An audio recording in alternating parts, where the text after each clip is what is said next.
Na aula passada, a gente tinha finalizado, né, falado da estrutura do CISNAMA, ficou muito claro para vocês que é importante, a partir da Política Nacional do Meio Ambiente, lá da Lei 6938 de 81, entender qual é o órgão superior, qual é o órgão consultivo e deliberativo, quais são os órgãos executores, órgãos seccionais, o que são, e os órgãos locais, a partir da lei federal, que vão aplicar a política nacional do meio ambiente ou que vão desenvolver políticas relacionadas a recursos naturais, ao meio ambiente como um todo.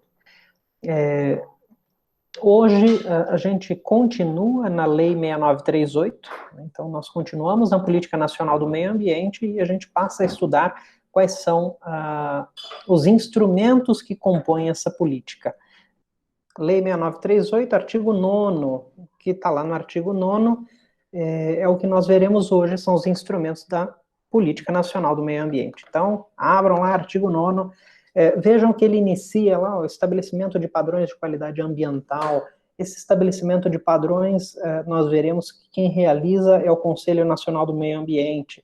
Zoneamento ambiental, dentro do zoneamento ambiental a gente trata também do zoneamento industrial, né, que é uma das formas de zoneamento ambiental, avaliação de impactos ambientais, que é realizada por meio do estudo de impacto ambiental, EIA-RIMA, né, ou EIA, que resulta no RIMA, então já sabem de onde é que vem o tal da RIMA, não é jogral, né? Licenciamento e revisão de atividades efetiva ou potencialmente poluidoras. Nós vamos ver que nem tudo que é licenciado precisa de estudo de impacto, que são dois instrumentos distintos. A criação de espaços territoriais protegidos, nós vamos aprofundar, né, como é que se dá uma APP, uma APA, uma área de reserva legal, tudo isso dentro deste contexto. Observem que lá, ainda no artigo 9º, tem Sistema Nacional de Informações sobre Meio Ambiente, Cadastro Técnico Federal de Atividades e Instrumentos de Defesa Ambiental. Esse cadastro técnico, ele é mantido pelo IBAMA, né, e também penalidades relacionadas a não cumprimento de medidas de preservação ou ainda penalidades para correção de degradação ambiental. Além disso, relatório de qualidade do meio ambiente, garantia de prestação de informações relativas ao meio ambiente também é um dos instrumentos da política. Cadastro técnico federal de atividades potencialmente poluidoras também é de competência do IBAMA. Então, esses instrumentos que são base de toda a política nacional do meio ambiente. Então, o primeiro que vocês já têm aí projetado na tela é o zoneamento industrial, aliás, o zoneamento ambiental, eu pulei ali, desculpa. Então, o zoneamento ambiental, ele é uma consequência de planejamento. Então, eu só zoneio, eu só divido aquilo que eu planejei. Eu não posso zonear o que não, se não houve o planejamento prévio. Então, eu não posso dizer que eu vou ter uma área industrial se eu não estabeleci critérios para instituir essa área industrial. Num âmbito de zoneamento, todas as decisões que se refiram ao zoneamento podem ser tomadas em nível municipal, porque, via de regra, é no município que a gente se insere, né? A gente não vive na União, a gente vive no município. Então, as regras de zoneamento, as decisões sobre zoneamento, elas podem ser podem ser tomadas em nível municipal. E isso é o Estatuto da Cidade, né, quando vem regulamentar toda a questão de política de desenvolvimento urbano, especialmente, ele assevera nesse sentido, né, ele reforça esse sentido de que o município tem competência para, dentro do seu interesse local, estabelecer uma das coisas, o próprio zoneamento ambiental. Obviamente que, dependendo do tipo de atividade, esse zoneamento ele pode se estender, ele pode precisar se estender para outras áreas, né? Então, ele pode superar o limite de um município. E, com isso, você pode ter um zoneamento que vai se operar sobre um território mais extenso. Um exemplo desse zoneamento mais extenso, de um território mais abrangente, é o Parque Fritz Plaumann, né? Ele abarca uma região, um território que extrapola os limites do município de Concórdia, por exemplo, né? Pega o vizinho para cima, pega o vizinho a montante, né, para cima do rio, pega o vizinho a jusante para baixo do Rio Uruguai, no caso, né? Então, esse é um exemplo de zoneamento que se extrapolaria um limite territorial do município. Além disso, o artigo 21, lá no inciso 9, quando traz como competências da União, né, a elaboração e execução de planos nacionais e regionais para a ordenação do território e desenvolvimento econômico e social, ele também possibilita, ele viabiliza, ele fundamenta, então, que o zoneamento ele seja realizado pela União, já que é competência federal. Então, vejam que eu, enquanto Estado, posso estabelecer um zoneamento ambiental, né, se for um interesse regional, digamos assim, numa região administrativa, como é o Oeste, o litoral, ou eu, como União, posso estabelecer um zoneamento macro, como o Parque Nacional do Iguaçu, por exemplo, ou o município pode estabelecer um parque municipal ou uma área de proteção ambiental dentro do seu território. Ou seja, todos os entes, né, dentro aquele entendimento de competência material comum para a defesa e proteção ambiental, podem fazer uso deste instrumento da política nacional para consecução lá dos objetivos da própria política e da defesa do meio ambiente. O zoneamento ambiental nada mais é do que dividir o território em parcelas, nessas parcelas, esse zoneamento vai dizer, em determinado local, essa atividade que você pretende é autorizada. Em outro local do território, essa mesma atividade não é autorizada. Então, vamos imaginar aí que na área rural, o desenvolvimento de atividades de agricultura é permitido. Isso é zoneamento ambiental.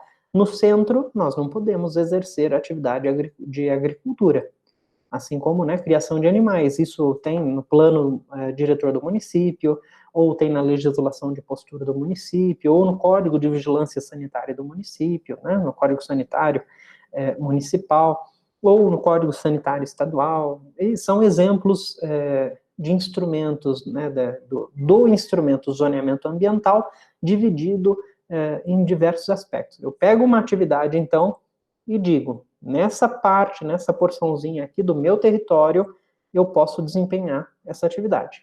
No vizinho aqui, nessa outra parcela, ali não pode. Isso é zonear, isso é dividir o território em parcelas para liberar ou não determinadas atividades. Tratando-se de uma medida ambiental, obviamente não se prescinde, né, não se afasta a necessidade da participação pública na elaboração. Vejam que essa ideia de participação pública vem da França, com a tal da enquête publique, né? O professor gastando francês, tem que gastar. Então, a enquete pública foi o que deu base para essa participação na elaboração dos instrumentos de zoneamento ambiental. Nos planos de ocupação do solo, né, eles obviamente têm que ser publicados antecipadamente, e sendo viabilizada essa participação, posteriormente vai se submeter esses estudos a parecer, né, eu vou elaborar o estudo, submeto esses planos de ocupação, como é que eu vou dividir o meu território municipal, para um conselho, por exemplo, de desenvolvimento urbano, ou o conselho da cidade, ou o conselho de planejamento municipal, e daí estes conselhos, né, porque pode ser mais do que um, perdão, conselho do meio ambiente, eu submeto esse plano de ocupação e uso do solo, e cada conselho elabora seu parecer para verificar se é viável nesse sentido, cada um vai fazer seus apontamentos, para que realmente seja uma construção da comunidade, né? Não seja um ato unilateral do poder público a instituição de um zoneamento ambiental. Isso na França, né? No Brasil, já se tem uma ideia de decisão executiva, né? Essa decisão executiva, ela passa pelo poder judiciário, não, né? Passa pelo poder executivo, inicia no executivo, elabora-se a proposta, é encaminhada, então, ao poder legislativo, e daí fecha-se, né, com a discussão popular, tanto pelos conselhos municipais, em auxílio ao Poder Executivo, quanto nas câmaras, nas comissões do Poder Legislativo e, posteriormente, no plenário. Então, a ideia de zoneamento ambiental que se tem no Brasil não é restrita apenas à ideia de participação democrática junto à decisão executiva, mas sim uma decisão conjunta, executivo e legislativo, e em todos os casos a participação democrática, a participação de representantes da sociedade na construção do zoneamento ambiental. A única coisa é que eu posso estabelecer, enquanto poder legislativo, um zoneamento ambiental, eu posso, inclusive, iniciar o processo legislativo para instituir um zoneamento ambiental, uma zona de proteção ambiental dentro do meu município, desde que isso não traga despesas para o Poder Executivo, né? Tem uma discussão muito grande, né, iniciativas de lei, né, a criação de programas, tudo que trouxer despesas, né, tudo que for matéria relacionada a finanças municipais, obviamente a iniciativa será do Poder Executivo, porque é ele que tem controle das suas próprias finanças. No caso do zoneamento urbano, né, o zoneamento municipal, ele é previsto, é um instrumento previsto no plano diretor, não significa que eu, não tendo exigência de realizar um plano diretor, que eu não possa ter um meu zoneamento ambiental no município, mas, via de regra, aquele município que vai estabelecer o zoneamento ambiental é aquele que tem exigência, né? Dificilmente alguém vá realizar por vontade própria o zoneamento. Na questão do zoneamento e do direito de propriedade, né, só para relembrar a supremacia do interesse público, então vai agrida a sociedade, logo não é porque em determinado local, antes de se existir o zoneamento ambiental, você desenvolvia uma atividade e a partir desse zoneamento ambiental você vai alegar direito adquirido, né? Não é questão de direito adquirido em matéria ambiental. Você desenvolveu uma atividade e, a partir do estabelecimento de critérios de ocupação, uso do solo, você pode ter limitado, sim, seu direito de propriedade. Isso a gente já viu lá nos princípios que regem, né, os princípios fundantes do direito ambiental. Em síntese, o zoneamento ele tem como finalidade garantir salubridade, tranquilidade, paz, saúde, né, como enquanto pessoa, bem-estar da coletividade. Então, você não vai ter uma propriedade que polua, que agrida o meio ambiente dentro de um contexto de proteção. Essa é a ideia do zoneamento. Lembrar da Constituição Federal, né, quando trata lá da função social, e então é um dos instrumentos, um dos meios de se garantir a efetivação do instrumento zoneamento ambiental.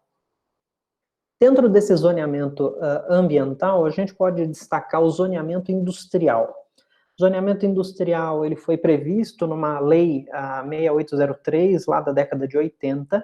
Essa lei estabeleceu algumas diretrizes básicas para que eu possa realizar, ou para que eu possa determinar se uma área, se uma parcela do meu município, ou uma parcela do meu estado, ou uma parcela da União, pode se considerar como uma zona industrial. Lá no artigo 1º dessa lei, ela traz, né, que esse zoneamento industrial ele vai ser definido em esquemas que vão ser aprovados por lei. Então, há uma discussão doutrinária aí se seria competência do município ou da região metropolitana instituir uma zona industrial. ou do Estado instituir uma zona industrial, ou a possibilidade da União instituir zonas industriais. Isso tudo vai depender do interesse e do porte dessas atividades que vão ser desenvolvidas, né? Vejam, por exemplo, em Manaus, nós temos a tal da Zona Franca de Manaus. Ela foi estabelecida pela União, é um polo industrial federal. Por isso, ela faz parte de um zoneamento especial que estaria dentro da competência da União. Igualmente, funciona em Angra dos Reis, né, quando se estabelece um zoneamento industrial para atividade nuclear. Então, nós temos esses dois grandes polos que são destinados a atividades da União ou que são fomentados pela União. Agora, pela legislação, tanto a Constituição quanto o Estatuto da Cidade, eles direcionam para que, preponderantemente, quem vai ter competência para estabelecimento do zoneamento industrial seriam as regiões metropolitanas. Só que, como vocês sabem, dificilmente se institui uma região metropolitana, né? Aqui em Santa Catarina, nós temos uma única região metropolitana, que é a da capital. Então, não temos outra região metropolitana senão a de Florianópolis. E daí até onde ela se estende, né? Se vai até Joinville, tudo isso depende da regulamentação estadual. Em São Paulo, a gente tinha historicamente a região metropolitana de São Paulo, né? A região metropolitana da capital. E há uns 10 anos atrás, o governo do estado, por meio de lei específica, ele distribuiu, né, ele reconfigurou o estado, as regiões administrativas apenas, elas foram elevadas a um status de região metropolitana. Que reflexo tem isso? Essas regiões, elas são formadas, né, são compostas por consórcios dos municípios, elas têm que ter uma assembleia dos municípios, e daí sim, né, depois que você aparelhar essas regiões metropolitanas, é que você vai permitir que elas estabeleçam os critérios para zoneamento, né, ela vai traçar as diretrizes básicas para zoneamento industrial dentro da sua própria região metropolitana. Então aqui vamos supor que a região oeste de Santa Catarina seja elevada, né, digamos assim, ao nível de uma região metropolitana do Oeste. Os municípios vão se consorciar, né, vão formar uma associação, e daí institui-se uma câmara, né, dos municípios, vão deliberar que em Chapecó vai ser desenvolvida atividade industrial, e compõe o município de Chapecó e o município aqui de, como é que chama o outro ali do lado, indo até São Carlos ali, né? Então, o eixo Chapecó-São Carlos vai ser para atividade industrial. O eixo Concórdia-Seara vai ser para atividade de suinocultura, não é para atividade industrial em si, né? Então, o pessoal produz, né, faz a suinocultura ali no eixo Concórdia-Seara, transporta os animais para beneficiamento, digamos assim, aqui em São Carlos, Chapecó. Isso faz parte do zoneamento industrial metropolitano. Mas se você não tem o consórcio, se você não tem o comitê, se não tem o aparelhamento da região, não tem como você deliberar instituir essas diretrizes básicas de zoneamento. Ainda em se tratando de zoneamento industrial, lembrar que padrões ambientais, nós temos dois tipos de padrões ambientais, um pelo lado de emissão de poluentes, em que você vai definir quais valores máximos você admitirá para lançamento dos efluentes, e os padrões ambientais de qualidade. Esses padrões de qualidade, então, você vai indicar o que é normal, o que é o aceitável normal. Padrão de emissão é aquilo que você admite como um teto. Dali para cima seria uma infração ambiental, né? Até crime ambiental de poluição, dependendo do caso. Emissão está para cima do valor máximo, né? Então, ali o valor máximo você estabelece o padrão de emissão. Qualidade, você tem aquilo que é normal, né, a condição de normalidade, e daí a partir dali você traça o que é a sua qualidade. Então, qualidade da água, né? A Casan faz medição da qualidade da água. Como é que ela faz? Ela estabeleceu que pode ter lá tanto de flúor, pode ter tanto de cloro, pode ter tanto de fezes, né? Porque tem fezes na água, saibam disso, né? Para quem não sabe, mas é estabelecido um padrão de qualidade. Né? Então é 0,00001% por milhão, né? Parte por milhão que pode ter ali de coliformes fecais, ou flúor, 0,1% dentro de 1 litro de água. Então, tudo isso é estabelecimento de parâmetro de emissão, quando eu estabeleço um máximo, e qualidade, aquilo que é a normalidade.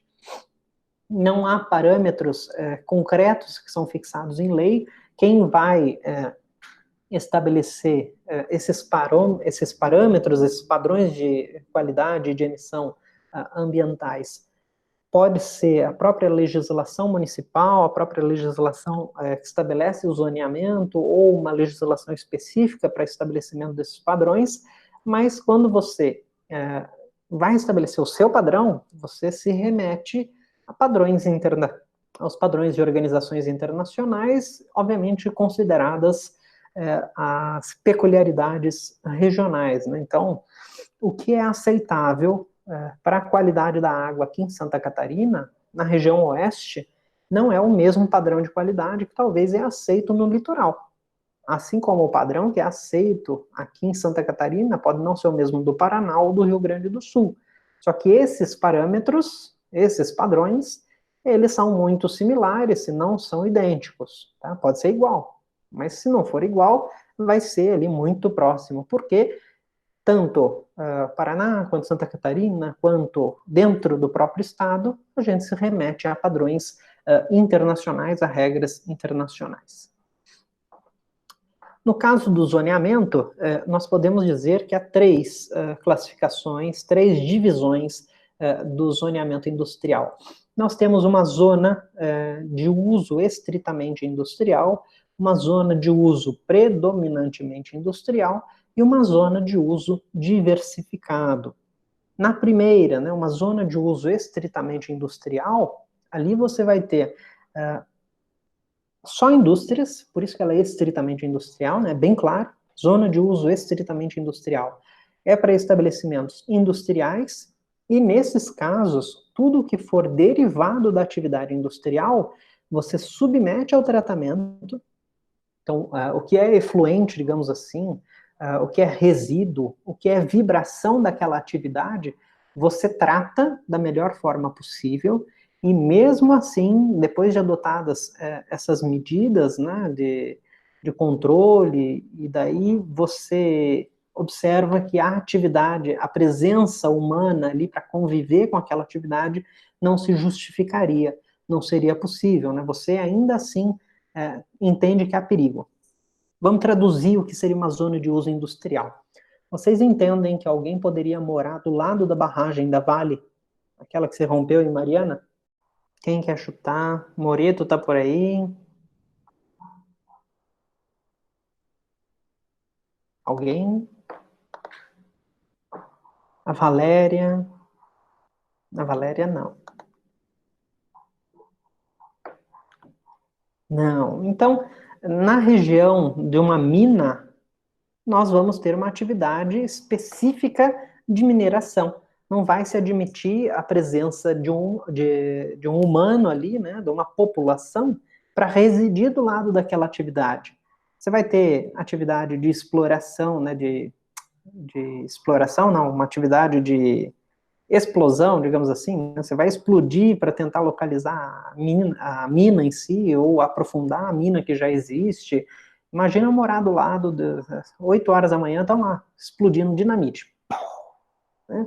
Não é conciliável a habitação humana naquela região, a convivência do homem com aquela atividade. Quem vai permanecer ali é quem é o trabalhador que desenvolve aquela atividade. Então, no caso do zoneamento estritamente industrial, uma zona de uso estritamente industrial, então, nós temos essa em que você localiza estabelecimento industrial, e mesmo assim, depois de tratar resíduo, tratar os líquidos, né, ou tratar os gases, os ruídos, vibrações, esse resultado ainda assim possa causar perigo para a saúde, para o bem-estar, para a segurança da população, se coabitasse naquela mesma região. A segunda divisão do zoneamento industrial é a zona de uso predominantemente industrial. Na zona estritamente industrial, você trata tudo que é resíduo daquela sua atividade, né, aquilo que decorre da sua atividade, e ainda assim você tem um risco, você tem um potencial risco para a saúde, para a segurança da população. Na zona predominantemente industrial, você instala a indústria naquele local, submete o que é resíduo seu, os seus efluentes, a métodos adequados de controle. Então, imaginem que você tem uma fábrica, essa fábrica tem uma chaminé. Você instala um filtro nessa chaminé, e esse filtro ele é trocado anualmente, de acordo com parâmetros internacionais, e o que é emitido de poluente ali, ele está dentro daqueles padrões de qualidade e de emissão de poluentes estabelecidos pela legislação ambiental. É só a sua indústria, naquele entorno, há possibilidade dessa indústria coabitar, né, da população coabitar com essa atividade industrial? Já que ninguém responde, respondo eu. Sim, posso coabitar, porque a minha atividade não causa o que se diz ali incômodo sensível às demais atividades urbanas e também não vão perturbar o repouso de população. Quando você institui um zoneamento dentro da sua, um zoneamento urbano, por exemplo, você vai dedicar algumas áreas do seu território para zonas de uso estritamente industrial. Mas em alguns locais, né, uma indústria química, por exemplo, mesmo que tenha todo o tratamento do mundo, ela ainda tem chance, né, ela tem um risco muito alto da sua própria atividade ocasionar um dano para quem conviveria com essa indústria. Então, a indústria química vai estar na zona de uso estritamente industrial. Agora, uma outra fábrica ali que produz, sei lá, um material mais simples, um marceneiro, né, uma atividade não é industrial, manual, mas vamos supor que seja móveis em larga escala, tem um risco, mas daí é feito todo um tratamento desse risco e daí reduz-se, né, não tem barulho, não tem poluição sonora, não tem poluição da qualidade do ar. Então, é tudo tratado, não traz um incômodo sensível, né, para as demais atividades. Então, eu vou poder estabelecer, então, uma zona de uso predominantemente industrial. Consequentemente, eu coabito uma população ou atividade comercial, por exemplo, com essa zona, com essa atividade industrial. Já na zona de uso diversificado, nós vamos ter ali o desenvolvimento de atividades que não necessariamente precisam de controle, né, do uso de métodos especiais de controle, porque eu consigo desempenhar ela de igual forma, tanto com o meio urbano quanto com o meio rural, e não necessariamente vou ocasionar prejuízos à saúde, ao bem-estar e à segurança da população. Então, se vier um problema para vocês, dizendo que a indústria química faz o tratamento e mesmo assim a população se sujeita a risco, a zona é estritamente industrial, né? Ela se enquadra na zona estritamente industrial.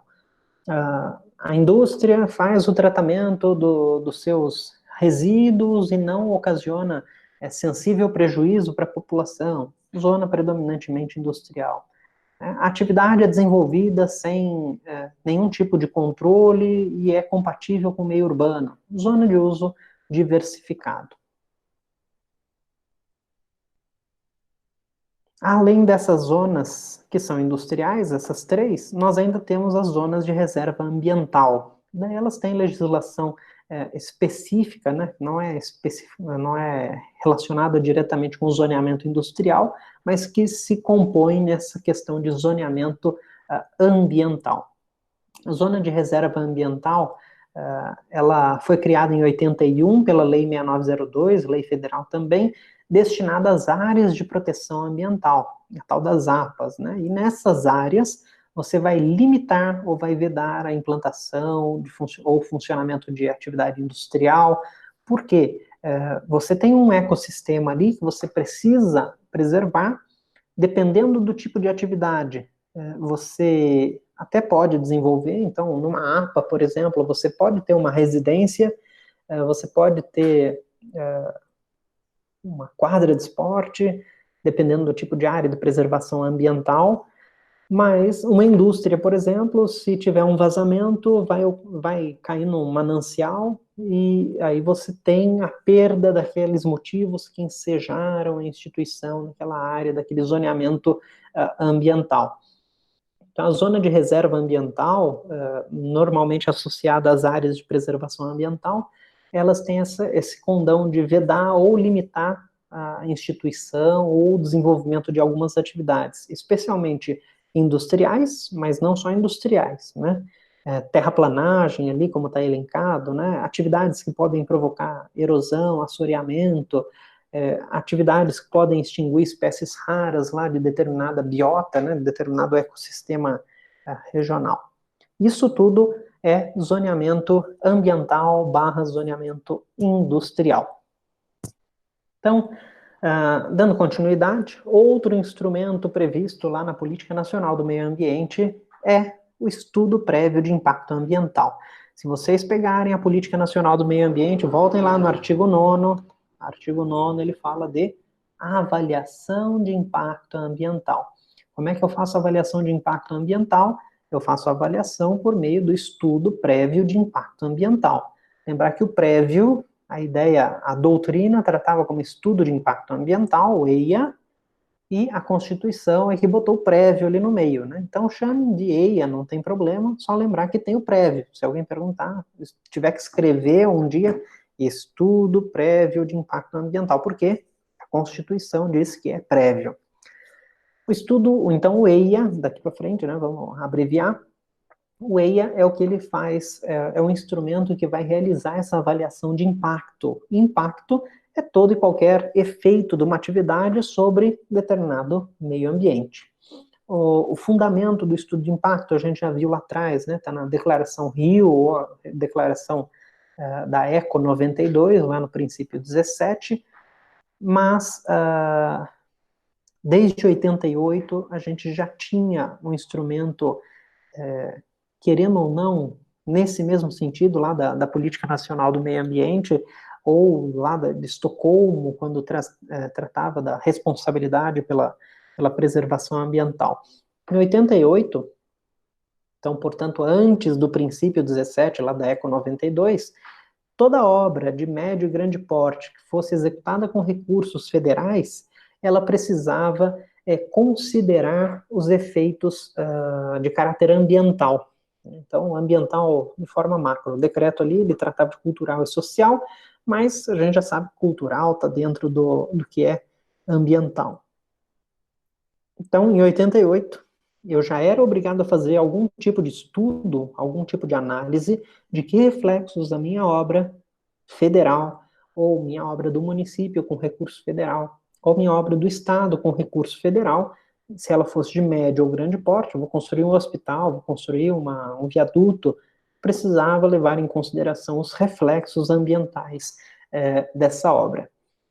Isso também está lá na lei de licitações, né, que o projeto básico deve considerar o impacto ambiental, mas nesses dois casos não está restrita a avaliação de impacto de que trata a resolução do Conselho Nacional do Meio Ambiente número 1 de 86. O grande instrumento que faz aplicar o estudo de impacto ambiental é essa resolução A1 de 86. Então, se alguém algum dia quiser saber que tipo de atividade precisa de estudo de impacto ambiental, vocês já vão de cara na resolução CONAMA 1 de 86. Tanto para o projeto básico da lei de licitações, quanto para as obras lá desse decreto de 88, esquece. Mas a minha atividade não está prevista na resolução 1 de 86 lá do CONAMA. Não interessa, se era obra de médio ou grande porte, recurso federal, você ia ter que fazer estudo na época, mesmo que não se enquadrasse nas atividades que estão listadas lá pelo Conselho Nacional do Meio Ambiente. Essa consideração, ela vai ser realizada de que forma? Por meio do estudo de impacto ambiental, né? Então, nas obras de todos os níveis de governo, adotava-se já como uma rotina administrativa fazer as considerações sobre os impactos ambientais de determinado empreendimento. Vejam que também se previa na redação dos atos oficiais, né, naquela ideia de que para eu redigir um determinado ofício, ou para eu redigir determinado diploma legal, né, um decreto, eu já deveria, neste momento, fazer uma análise de que efeitos práticos da minha decisão poderiam influenciar no meio ambiente. O que hoje a gente tem lá na lei de introdução às normas do direito brasileiro, né, que o juiz vai decidir, e essa professora Manuela estava conversando com a professora Cláudia esse final de semana, né, na live delas, sábado, em que o juiz, quando vai decidir, ele tem que mensurar os efeitos práticos da decisão. Agora não lembro se foi a Sabrina que falou esse dispositivo. O servidor, quando vai editar, expedir um decreto, né, ou expedir uma portaria, ele já tem que pensar. Tem reflexo ambiental? Sim, então tem que justificar que tipo de reflexo vai ter para que a autoridade, posteriormente, ao analisar aquela decisão, consiga dimensionar da forma adequada e também buscando a preservação ambiental.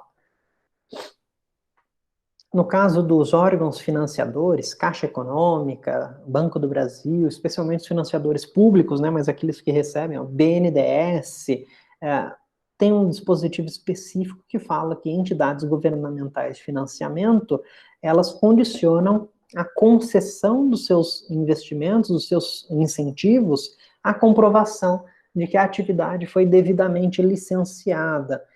Ou seja, para eu financiar determinado empreendimento, eu vou ter que ter realizado um estudo de impacto ambiental.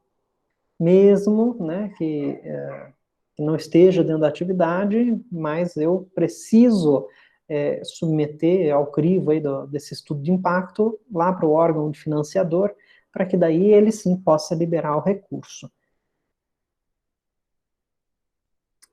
De uma forma geral, o que é o objetivo? Qual é o objetivo do EIA? O objetivo é que ele seja um subsídio, né, para a administração pública sopesar interesses privados e públicos na hora de tomar uma decisão de um futuro licenciamento ou da instalação de uma atividade possivelmente degradante no meio ambiente.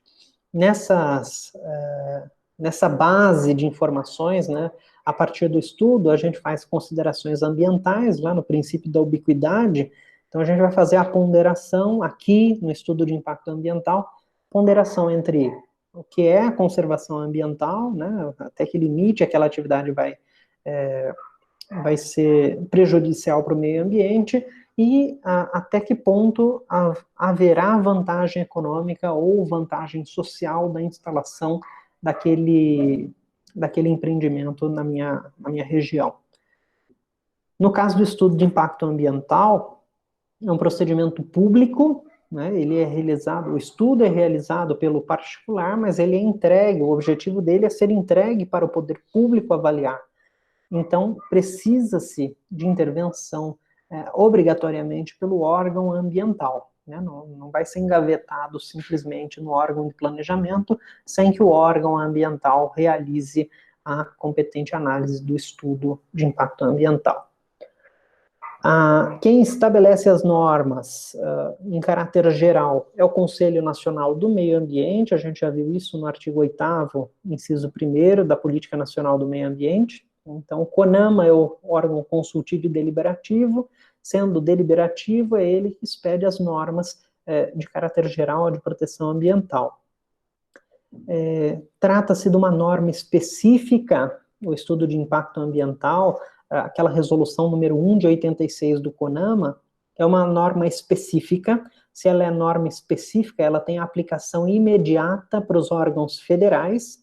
Então, o IBAMA, basta a resolução expedida, o instrumento normativo do IBAMA, do IBAMA não, Para o IBAMA, que é o órgão licenciador, o órgão que faz a análise técnica, basta o diploma normativo do CONAMA, então basta a resolução do CONAMA, e daí o IBAMA já vai aplicar direto. Ele não precisa de outra normativa para fazer aplicar. Para os órgãos estaduais e para os órgãos municipais, aquilo que é... No caso, então, voltando, né, no caso dos órgãos estaduais e municipais, nós temos o geral, né, a resolução número 1 de 86 do CONAMA é a geral. E vamos supor que o CONAMA tem umas 200 normas gerais lá expedidas, tratando de estudo de impacto ambiental.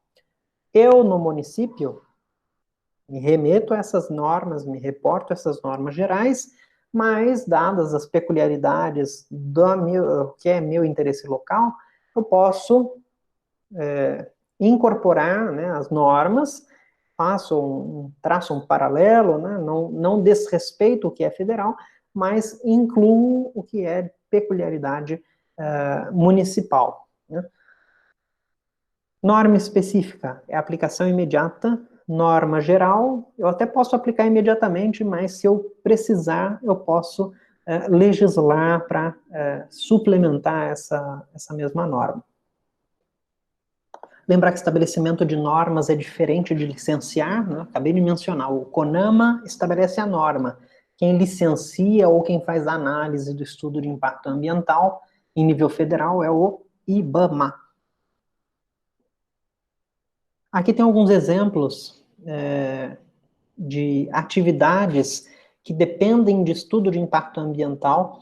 Essas atividades estão descritas lá na resolução 1 de 86 do CONAMA. Estrada de rodagem com 2 ou mais faixas de rolamento, então a SC 283, ela precisou de estudo de impacto ambiental.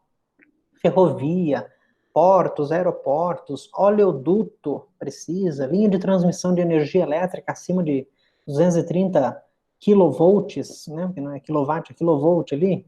Então, se for abaixo disso, talvez não precise de licenciamento ambiental federal, mas pode precisar de estudo de impacto pela legislação do estado ou do município. Aterros sanitários, tudo isso é atividade em que se exigirá a realização de estudo de impacto ambiental. Né? Outra parte é empreendimentos potencialmente lesivos ao patrimônio espeleológico. Patrimônio espeleológico, lembrar que é caverna, né?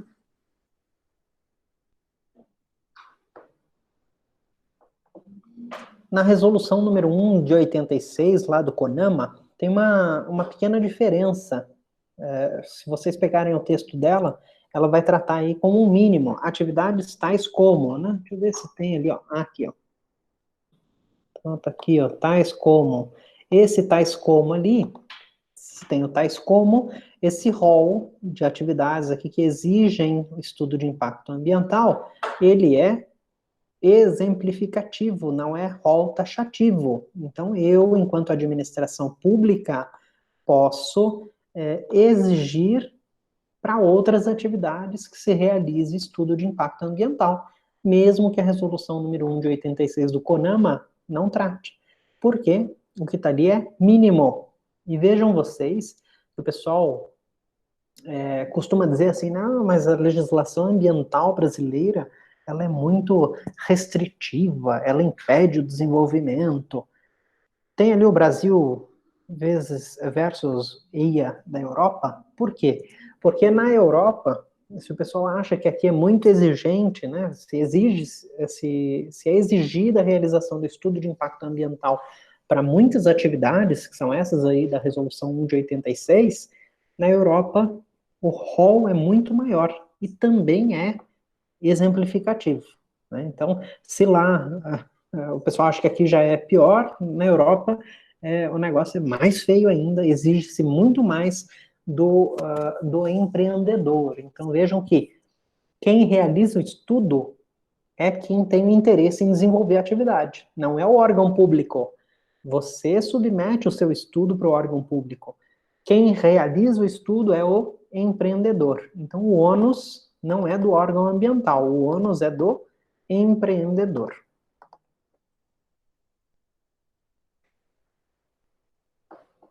o que, o que compõe, né, o estudo de impacto ambiental? Uma das coisas que compõe é o tal do relatório de impacto do meio ambiente, o RIMA. Então, o estudo de impacto ambiental, ele é composto por levantamento de literatura científica, levantamento de legislação, trabalhos de campo. Então, você não faz você não realiza apenas levantamento legal, você não faz só levantamento teratológico, né? Você não só imagina que impacto sua atividade teria e lança em programas de computador.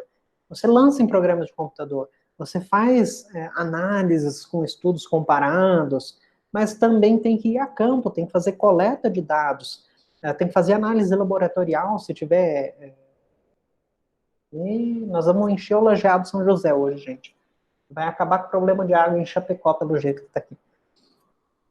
Você realiza uma série de atividades que são interdisciplinares, né, que exigem uma composição de equipe multidisciplinar, né, então não é só advogado que compõe uma equipe que faz um estudo de impacto ambiental, não é só um engenheiro ambiental, não é só um químico, você precisa, dependendo do tipo de atividade, de vários profissionais para se realizar efetivamente, se chegar a um relatório de impactos que vai servir efetivamente de base para a administração pública liberar ou não aquela atividade. A gente estava falando do estudo de impacto ambiental, e uma das coisas que o estudo de impacto ambiental vai tratar é das áreas de influência, né? O estudo de impacto ele é realizado pelo que a gente denomina área de influência, está lá na resolução 1 de 86 do CONAMA, e essa área de influência, ela considera tanto a área que vai ser diretamente afetada, quanto aquela que indiretamente pode ser afetada pelos impactos da nossa atividade potencialmente poluidora. Além disso, ela considera os reflexos da nossa atividade em uma determinada bacia hidrográfica. Não precisa ser uma bacia hidrográfica imensa ou de grande proporção, como é a bacia hidrográfica do Rio Uruguai. Depende do tipo de atividade que a gente vai desenvolver. Se a gente retomar, né, o estudo assim dos estudos de impacto das barragens, das pequenas hidrelétricas que foram instaladas no Rio Uruguai, obviamente que o estudo contempla a bacia do Rio Uruguai como um todo, mas se a gente tiver restrito a nossa atividade a uma zona menor, a gente pode reduzir a abrangência dessa mesma bacia hidrográfica. Tem uma usina, não é uma usina, é Geonex, acho que é Geonex isso, que fica ali na região na divisa daqui para lá, aquela empresa que fica do lado do rio, isso. Tem um rio aí, chegando em Concórdia, ali em Itá, alguma coisa assim, né? Eu sei o lugar, mas não sei explicar onde que é, né? Aquela empresa, ela teve que realizar um estudo de impacto e muito provavelmente não abrangeu a bacia do Rio Uruguai inteiro, né? Ela abrangeu só aquela região, só aquele rio, aquele corpo hídrico e o que tivesse para cima e um pouco para baixo, né? Então a bacia hidrográfica em si, ela é reduzida de acordo com o tipo de atividade também. Mas ela considera, então, todos os aspectos aí, toda essa área que é direta ou indiretamente afetada, a gente chama de área de influência, que é levada em consideração ao estudo de impacto ambiental. Quando eu realizo um estudo de impacto ambiental, além de eu considerar essa área de influência, eu necessariamente vou fazer uma compatibilidade, um estudo de compatibilidade da minha atividade com planos e programas governamentais. Obviamente não é com o plano de governo do município ou com o plano de governo do estado, mas eu vou pegar um plano ambiental do estado e vou verificar se aqui na minha região, onde eu pretendo realizar aquela atividade, esse plano tem alguma vedação. Se ele tiver alguma vedação, eu vou colocar, olha, o plano veda nesse sentido a realização da atividade A na região, mas a atividade que se pretende realizar não é a A, é a B. Então, eu pego o que está colocado como um plano governamental do meio ambiente E dentro do estudo de impacto, eu traço um paralelo, eu faço um exame, eu faço uma exposição clara, se a minha atividade ela é permitida ou se ela não seria permitida nesse contexto, nesse cenário. Ainda no estudo de impacto ambiental, eu levo em consideração o zoneamento que foi estabelecido para essa região, né, se é uma zona de uso industrial, se é uma zona de uso estritamente industrial, aí pode-se desenvolver atividade, se é uma zona de uso diversificado e de que maneira essa atividade seria compatível com o uso diversificado estabelecido pelo zoneamento. Além disso, no estudo de impacto, eu devo levar em consideração outras alternativas locacionais. O que é isso? Eu verifico, eu tenho interesse de colocar a minha atividade aqui no ponto A, mas daí eu verifico que eu poderia usar essa mesma atividade, eu poderia realizá-la no espaço B, né, num segundo espaço, ou num terceiro espaço. Se eu realizasse no segundo espaço, que tipo de impacto teria ali? Né? Seria igual daqui? Seria menor? Se for menor, o estudo de impacto vai indicar que seria melhor realizar a atividade nessa outra área. O estudo de impacto, ele não serve só para defender a realização da atividade naquele ponto onde eu tenho interesse. Ele serve para realmente avaliar se a atividade ali naquele local seria tão degradante a ponto de justificar sua instalação ali, que não desse para ser realizada em outro local, e nesse outro local ela seria menos gravosa ao meio ambiente, por exemplo. Além disso, outras alternativas tecnológicas, né? Vamos supor aqui que a nossa atividade ela demande a expedição de fumaça no ambiente. E daí eu planejo que eu vou liberar a fumaça no ambiente com o tratamento, né, com medidas de controle, e vou empregar para isso o padrão de chaminé F1000. E a tecnologia já me permite a F3000, que daí seria muito melhor, né, na questão de emissão dos poluentes, seria um tratamento melhor, o controle seria melhor. Então, o estudo de impacto poderia prever isso. E daí, em que medida de custos, efetivamente, seria favorável a adoção dessa medida, né? Não adianta eu ter a tecnologia lá, a F1000 que custa R$ 1.000 e a F3000 que custa 15 milhões de reais e falar, não, no estudo é melhor que use a F3000 porque daí ela zera a expedição de poluentes. Não é isso, né? A gente quer, obviamente, a conservação ambiental, mas não de uma forma que vai impedir a realização das atividades, né? Nesse sentido.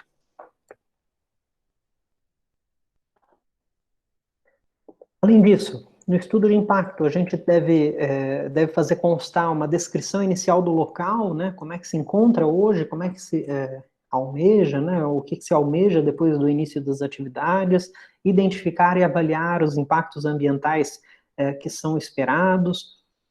Também deve constar a indicação e os testes relacionados às medidas que vão ser adotadas em razão desses impactos, quais medidas compensatórias, quais medidas mitigadoras que vão ser adotadas. E uma das formas de se compensar ou de se mitigar os riscos ou os danos é a implantação de unidades de conservação. Isso provavelmente é o que justificou a implantação aí do Parque Fritz Plaumann, né? O parque ele foi instituído a partir do momento em que a gente tem o enchimento da barragem de Itá, não foi isso? O pessoal que é da região aí, né? Então, eu tenho o Parque Fritz Plaumann a partir do momento em que eu vou construir a barragem, vou precisar criar o lago, e daí eu vou ter perda da diversidade, né, eu vou afetar todo aquele ecossistema, e para compensar esses impactos no meio ambiente, eu instituo unidades de conservação ao redor para tentar manter um certo equilíbrio. Ainda no estudo de impacto ambiental, a gente deve relacionar as medidas que vão ser adotadas se acontecer um acidente ou se tiver alguma catástrofe, né, um desastre, Então, dependendo do tipo de atividade, né, barragem, necessariamente por força de legislação específica, tem que ter um plano de contingência que preveja, inclusive, quais impactos, né, se tem barragem abaixo da sua, que tipo de impacto que vai ter nessa barragem, qual é o volume que vai ser demandado, quais áreas alagáveis. Tudo isso a gente tem que fazer constar também no estudo de impacto ambiental. Além disso, os ônus e benefícios sociais, né? Então você vai ter, no caso, uma perda de uma determinada comunidade, ou os atributos daquela comunidade, né? A cultura daquela comunidade vai ser impactada pela instalação do seu empreendimento, pode ser impactada negativamente, mas também pode ser fruto de benefício, né? A instalação de uma indústria, por exemplo, vai ocasionar emprego, claro que sim, mas daí vai ocasionar adensamento populacional? Também pode ocasionar. E daí tem planejamento para isso? Então, tudo isso tem que ser considerado na hora do estudo de impacto ambiental. É feita uma análise, né, desse desenvolvimento sustentável e também análise jurídica no contexto do impacto ambiental. Eu vou colocar no link do chat aí, para depois, quando vocês quiserem acessar, tá lá no Instituto Ambiental do Paraná, é um relatório de impacto ambiental de um ramal ferroviário e rodoviário, perdão, de uma das unidades da Klabin. Tá? É um relatório que tem 97 páginas. No site do Instituto Ambiental do Paraná, é bem interessante nesse sentido, ele disponibiliza efetivamente vários estudos de impacto ambiental, vários relatórios de impacto ambiental que estão tramitando ou que já tramitaram lá no órgão ambiental do Paraná. Quem é que faz o estudo de impacto? Eu já mencionei para vocês, né, uma equipe de técnicos habilitados. Quem paga esses técnicos é a equipe é o interessado pelo projeto, né? Então, o empreendedor é que financia a realização do estudo. Então, normalmente se contrata uma consultoria. Essa consultoria não é exclusiva de advogados, não é exclusiva de engenheiros, tá? Ela é realmente um conglomerado de especialistas aí, e essa turma, na realidade, deveria buscar, né, teoria muito bonita, essa turma deveria buscar o quê? Deveria buscar a veracidade das informações, atestar efetivamente se eu posso realizar aquela atividade naquele local. Ou dizer que não. Mas a gente já sabe que, na prática, a teoria é outra, né? Justamente a partir do rompimento lá da barragem Brumadinho, que a gente viu num contexto bem diferente assim de estudo de impacto, mas que também foi uma consultoria, né, que foi contratada para testar as condições de segurança lá da barragem de Brumadinho, e que a consultoria atestou que estava tudo certo. E um mês depois rompeu o negócio. Então, ganharam dinheiro em cima disso, na verdade, ganharam dinheiro para dizer que estava tudo certo. Porque, teoricamente, deveriam ter dito que estava errado e as atividades seriam suspensas, e há um prejuízo que se teria, né, em decorrência disso. Mas, na teoria, a realização do estudo de impacto por esse conglomerado de especialistas deveria primar pela veracidade, né, dos fatos, apurar e se chegar a uma conclusão, independente se fosse favorável ou não ao empreendimento. A lei de crimes ambientais, ela estabelece a responsabilidade do empreendedor na consecução do estudo de impacto, né? Então, o artigo 69A, ele trata o seguinte, ó: elaborar ou apresentar no licenciamento, concessão florestal ou qualquer outro procedimento administrativo, estudo, laudo ou relatório ambiental total ou parcialmente falso ou enganoso, inclusive por omissão. Pena é reclusão de 3 a 6 anos e multa. O crime culposo daí é de 1 a 3 anos. Mas é bem difícil, né, de se atestar aí se é culposo ou não, mas imaginem vocês que, sendo técnicos, né, se é um conglomerado de especialistas, Como é que você vai dizer, por exemplo, que não sabia que aquele resultado poderia, né, ser falso? Você teve base de dados falsas, você tem responsabilidade por aferir os seus próprios dados quando você vai estabelecer seu estudo de impacto ambiental. Então, o artigo 69A, ele é específico aí com relação à responsabilidade da equipe multidisciplinar, né? A pena ainda é aumentada de 1 a 2/3 se tem dano significativo ao meio ambiente, né?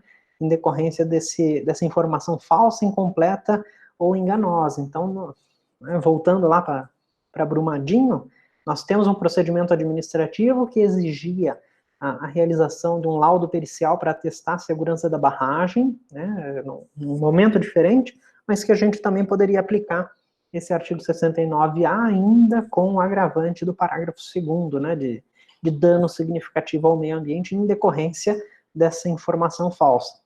Quem é que foi responsabilizado até hoje? Não me perguntem, essa é outra história, né? A resolução 237 do CONAMA, lá no artigo 11, também fala, né, daí eu já copiei para específico, ali, o empreendedor e os profissionais que subscrevem os estudos previstos lá no artigo 11 serão responsáveis pelas informações, sujeitando-se às sanções administrativas, civis e penais. Penais está no 69A, além de outras da Lei de Crimes Ambientais, que podem ser aproveitadas. Administrativamente, multa, muito provavelmente, e depende da legislação de cada órgão, né? E civilmente, a gente já sabe, por uma ação civil pública, muito provavelmente é que vai se operar essa responsabilização civil. Estudo de impacto ambiental, ele é público, exige participação, e essa participação a gente já viu lá no contexto de ação popular, na defesa, na proteção do meio ambiente, não se exige nacionalidade. A Lei 6938, que é a da Política Nacional do Meio Ambiente, falava que os pedidos de renovação, concessão, eles teriam que ser publicados no Diário Oficial e também em jornais de circulação, seguindo instruções do Conselho Nacional do Meio Ambiente, que foram dispostas por essa resolução aí de 86, a resolução número 6, meia dúzia. Do lado ali tem um exemplo, né, um excerto de uma publicação em jornal, né, então o DAEE, que é o Departamento de Águas e Esgotos lá de Valinhos, em São Paulo, ele tornou público que pediu à CETESB, que é a Companhia Ambiental do Estado de São Paulo, licença prévia e licença de instalação. Né? Esse é um exemplo de publicação relacionado a licenciamento ambiental. Mas eu posso exigir do empreendedor que publique igualmente, olha, no dia tal vai se realizar uma audiência pública de apresentação do estudo de impacto ambiental da barragem de Machadinho, tá? Então, esse é só um exemplo ali para dizer como é que fica publicado num jornal, observadas essas instruções da resolução 612 de 86. Em algum momento lá da aula, a gente já tinha tratado também do segredo segredo industrial, né, segredo de algum procedimento utilizado na atividade industrial. Há um decreto específico de 83 que fala do segredo industrial.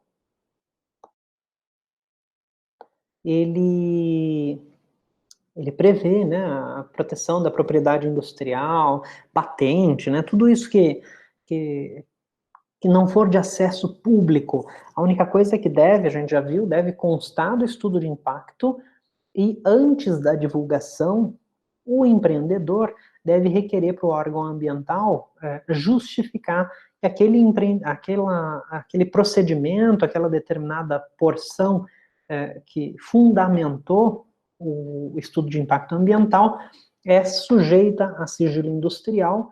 Consequentemente, no relatório de impacto ambiental, essa parte é suprimida do público, tá? Mas para a administração se conhece justamente para ter instrumentos e aferir se efetivamente não estão suprimindo alguma parte importante do estudo sob o argumento de sigilo industrial.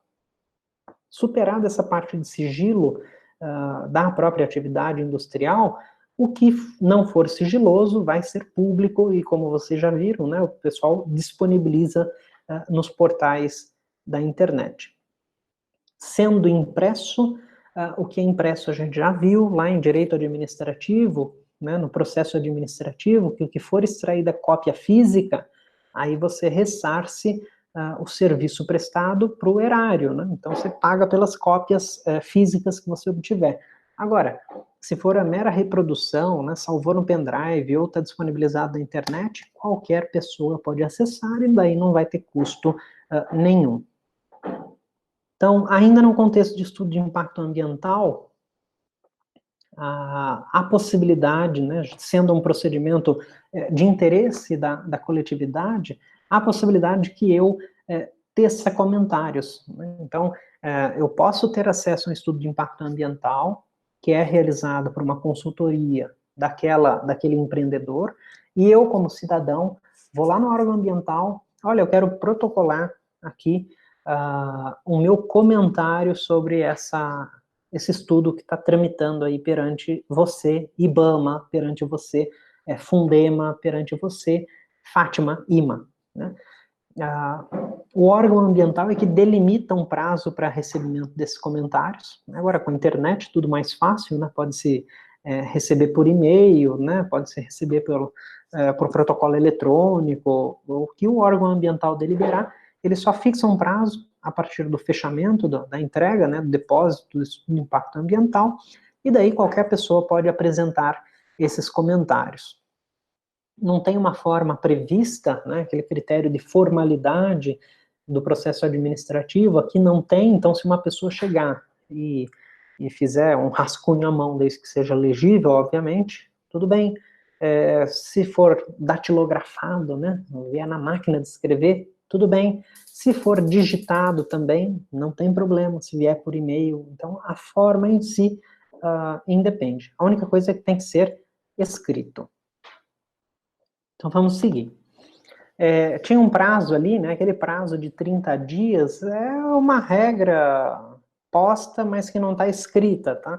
Se você não tem um prazo estabelecido, porque não há prazo estabelecido na legislação federal, você põe lá 30 dias para o pessoal se manifestar, que daí depois ninguém vai dizer que não teve oportunidade de fazer seus comentários, que não ficou sabendo, afinal de contas ficou 30 dias, né? Não é botar lá 2 dias para recebimento de comentário, que não dá certo, né? Depois anula-se tudo, todos os atos decorrentes dessa falha, né? Desse procedimento adotado pela administração. Além do recebimento de comentários, também é exigência a realização de audiência pública. E essa audiência pública segue um processo estabelecido, regulamentado pela Resolução 9 de 87 do CONAMA, né? A única coisa é que essa resolução, ela se encontrava, se alguém quiser conferir ainda, né? Se vai que mudou de anteontem para ontem, de ontem para hoje, mas ela estava em processo de revisão. Então, quando está em processo de revisão, se espera que vá passar por aperfeiçoamento, por algum tipo de ajuste, e provavelmente venha outra resolução para tratar das audiências públicas num contexto de estudo de impacto ambiental. A finalidade dessas audiências é que se faça a exposição para quem for parte interessada daquilo que está sendo analisado, né? Então, daquele empreendimento que foi objeto do estudo de impacto ambiental e do relatório de impacto ambiental. E daí a equipe técnica é que vai responder às dúvidas, vai recolher críticas, vai anotar as sugestões para aperfeiçoamento do relatório, do estudo de impacto e do consequente relatório. Há uma possibilidade, né, então, do órgão público, com o público, a partir da audiência pública, realizar o intercâmbio das informações, né? Quem faz a exposição, quem diz, olha, esse daqui, recebemos esse estudo de impacto, é o órgão ambiental, é o órgão licenciador. Né? Mas, normalmente, se exige a participação da equipe multidisciplinar, porque quem elaborou o estudo é que vai ter que responder às dúvidas, né? Não é o órgão técnico em si. O órgão técnico vai atuar, na verdade, como um mediador, como um gestor daquela audiência praticamente. É obrigatória a realização de audiências públicas de acordo com algumas constituições estaduais. Então, Goiás, Mato Grosso, Maranhão, Mato Grosso do Sul, Pernambuco e São Paulo, a Constituição do Estado exige a aprovação, né, a submissão do estudo de impacto e do relatório de impacto ambiental a uma audiência pública. Nos outros já é por força de legislação infraconstitucional, por força de regulamentação do órgão ambiental, ou é facultativa. De qualquer forma, mesmo que não houvesse a obrigatoriedade de realizar a audiência pública, eu, enquanto entidade civil, enquanto organização não governamental, poderia requerer, né, se eu tiver a finalidade ambiental, de proteção ambiental, posso requerer a realização da audiência pública. O Ministério Público pode requerer a realização da audiência pública, ou abaixo-assinado que tenha sido firmado por pelo menos 50 cidadãos. Tá? Então, 50 pessoas, pelo menos, poderiam, mas a gente não é associação, não tem problema. Vocês moram no bairro ali, né, tem os vizinhos, 50 vizinhos assinam pedindo a realização da audiência pública. A realização, né, e daí obviamente você protocola no órgão ambiental, né, porque não basta dizer assim, mas eu fiz o abaixo-assinado aqui, ou eu, entidade civil, pleiteei a realização da audiência pública e ela não foi realizada. Sim, mas você protocolou aonde? Né? Você protocolou? Primeiro, protocolou aonde? Então, levar ao conhecimento do órgão ambiental, que é o responsável pela análise do estudo de impacto, para que daí sim ele adote as providências para a realização da audiência.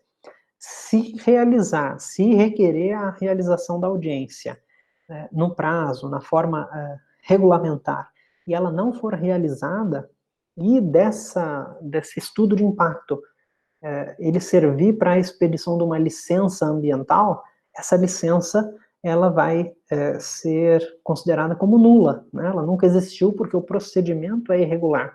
Então, se o procedimento não foi observado, né, não foi realizada a audiência que foi pedida adequadamente, né, regularmente, a licença nunca existiu. Tá? Normalmente se exige aí 45 dias entre o edital de recebimento do estudo de impacto e o protocolo do pedido de audiência. Então, fixa-se um prazo para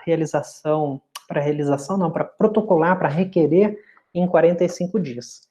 Eu, órgão ambiental, né, lembrem-se lá, eu, órgão ambiental, vou publicar, hoje, 13 de abril, recebi o estudo de impacto ambiental da Klabin Ortigueira, para possível instalação numa indústria lá, não sei aonde, em Telêmaco Borba, né?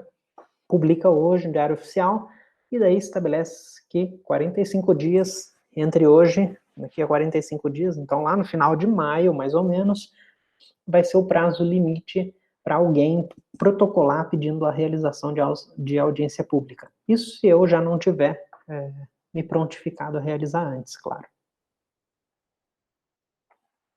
Se eu pleiteei a realização da audiência pública, eu tenho que ser formalmente cientificado de que ela vai ser realizada.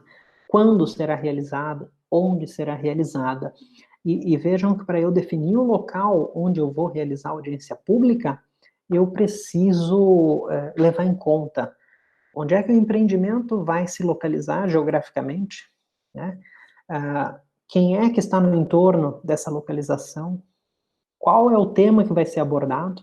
Então, uma usina nuclear, o estudo de impacto é uma coisa, a audiência pública decorrente desse estudo é de uma perspectiva muito maior, né? Abrange municípios, não é só aqui o bairro. Agora, vou instalar uma indústria química de pequeno porte, já pode ser só o bairro. Mas não adianta eu instalar, né? Imaginem vocês, eu vou instalar aqui, nessa ponta, o meu empreendimento. Onde é que eu vou realizar a audiência pública? Aqui, do outro lado da cidade. O empreendimento está aqui, a audiência pública vai ser realizada do outro lado da cidade. Não é isso. eu realizo o empreendimento aqui. Onde é que eu vou fazer a audiência pública? Nessa região. Posso fazer uma outra audiência pública por aqui? Sim, além dessa daqui, posso fazer outra aqui. Posso fazer outra aqui, mas eu tenho que privilegiar aquela região que teoricamente vai ser impactada pela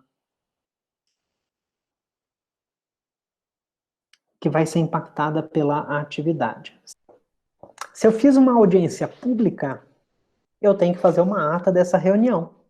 E sendo uma ata, né, quando a gente registra uma ata, o pessoal que trabalha em cartório sabe, né, tem ata sucinta, tem a ata sintética e tem ata analítica, né, que é aquela que descreve tudo.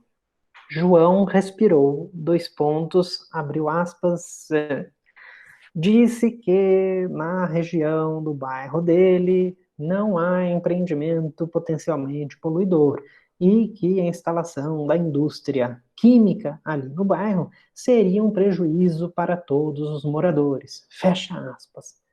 Detalhou. Né? Normalmente, se você estiver do lado do órgão ambiental, dá para fazer uma ata sintética, né? Os moradores se manifestaram, surgiram questionamentos sobre a instalação, de que isso seria prejudicial. Por outro lado, o empreendedor ressaltou que a atividade, a partir dos estudos realizados, não teria tanto potencial destrutivo assim, né? Desde que grave. Então, gravem. Né? Se você trabalhar no órgão ambiental, se futuramente trabalharem numa consultoria ambiental, gravem a audiência pública. Deixem documentado. Por quê? Depois, se vier, né, se você estiver do lado do empreendedor e tiver que depois responder que numa audiência pública foi mencionado isso e vocês não rebateram, pelo menos você tem argumentos, você tem documentado o que foi tratado na audiência, fica muito mais fácil de se reportar, de se justificar ou de se argumentar. A decisão sempre vai ser do órgão licenciador. E o que ele usa como base para sua decisão, então o IMA, quando ele faz a análise para decidir se libera uma atividade ou não, ele vai olhar o relatório de impacto ambiental, olhar o estudo e o relatório de impacto ambiental, vai ler a ata das audiências públicas, os anexos que tenham sido apresentados nas audiências públicas, tudo isso é levado em consideração para elaboração, para análise, para elaboração de parecer pelo órgão licenciador. E, de qualquer forma, tudo isso depois tem que ficar disponível na internet, né? Tem que ser acessível ao público, né? Não fique no site do órgão ambiental, mas como a gente viu, né, no caso do IMA aqui de Santa Catarina, olha, se não tiver aqui, peça para o IMA que a gente disponibiliza para você. Então, Lei de Acesso à Informação, que se aplica integralmente ao estudo de impacto ambiental, processo de licenciamento.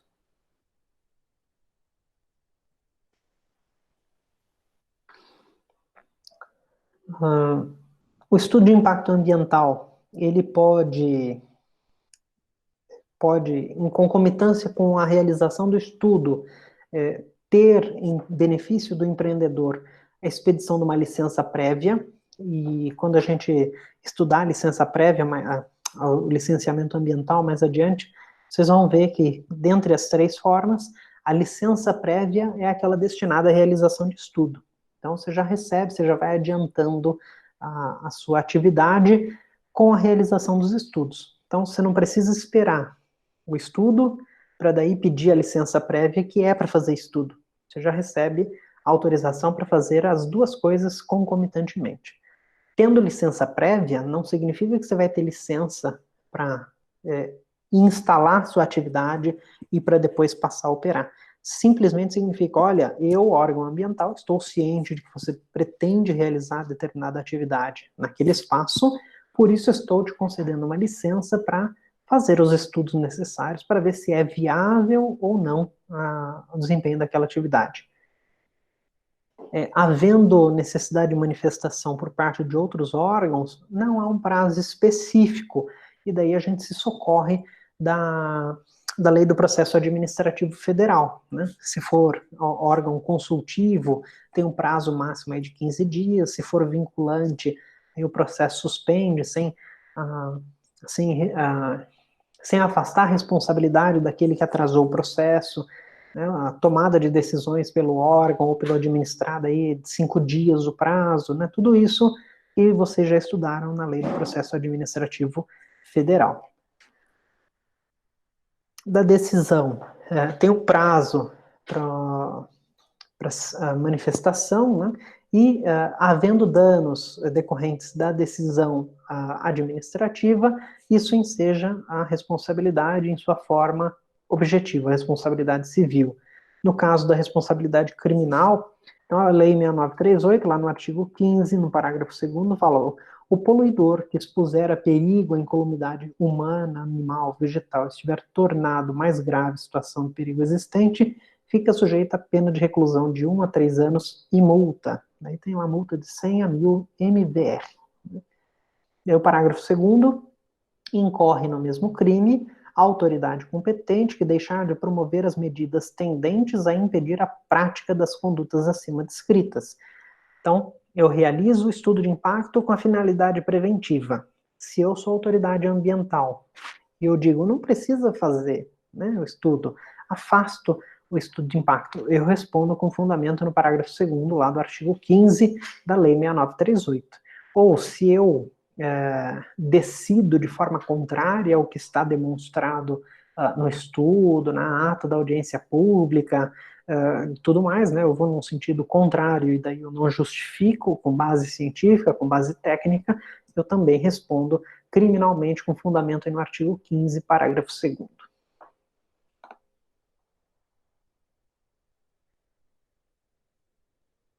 Lembrar que monitoramento, que acompanhamento são figuras distintas do estudo de impacto ambiental. Eu não monitoro numa fase de estudo de impacto ambiental. Eu não acompanho eventuais impactos ambientais se eu ainda não tenho atividade.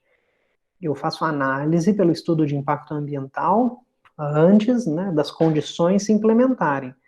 E daí, isso, lá no licenciamento ambiental, é que eu realizo o monitoramento e acompanhamento. Que daí é verificar constantemente se eu mantenho a minha atividade dentro daqueles padrões de qualidade ambiental e dentro dos padrões de emissão de poluentes. Então, isso no licenciamento que observa. Mas eu posso pegar o nosso estudo de impacto, que foi aquele inicial, né, aquele primeiro documento que a gente faz de uma atividade potencialmente, né, ocasionadora de dano ao meio ambiente, e quando eu for licenciar, ou quando eu for relicenciar, ou quando eu for renovar o licenciamento ambiental, eu me reporto, né, eu tenho lá os dados iniciais, faço um estudo mais simplificado, e vejo, nossa, a gente teve, né, uma pequena evolução, ou não teve evolução dos parâmetros, né, se mantém a atividade, ou está dentro do que foi esperado no estudo de impacto ambiental, como uma forma de subsidiar a decisão de licenciamento, ou de renovação do licenciamento ambiental.